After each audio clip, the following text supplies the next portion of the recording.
Imagine you just found out that you're pregnant and you need help. You go to a local clinic that says it provides free ultrasounds and other services, but in an unexpected turn, you end up in ICE custody. That's what many immigration advocates are afraid could happen under the Trump administration. Hi, this is In the Desert with Sahara, where we break down politics and talk about all things Arizona with me, Sahara. There's legitimate concerns among advocates that ICE will turn to crisis pregnancy centers, CPCs, like this one behind me, to target vulnerable immigrant women as part of President Trump's mass deportation efforts. Before I get into things, let's backtrack real quick. What are CPCs? CPCs are essentially fake abortion clinics. They look like real health centers, but they're not. They've been around since the 60s, and they're usually run by anti-abortion activists who try to pressure vulnerable women out of getting an abortion. Most of them aren't licensed medical facilities, and their staff might not even be licensed medical professionals. Real health centers protect your medical privacy and give accurate medical information. CPCs, on the other hand, are generally not bound by HIPAA, meaning they can offer misleading information.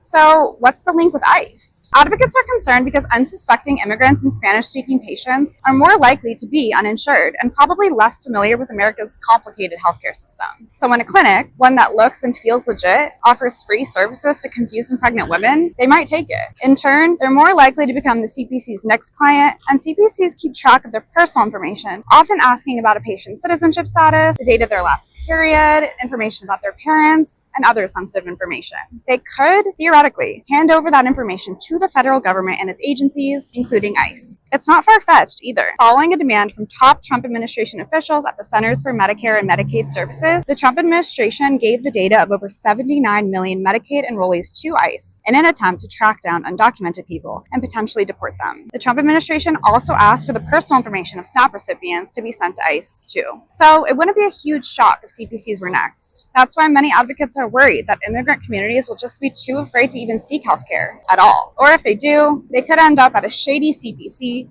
and unable to get the proper care they need, risking handing over their information to a center that could turn them over to ICE for deportation. What do you guys think about the connection between CPCs and ICE? Do you think it's a cause for concern? Let us know in the comments.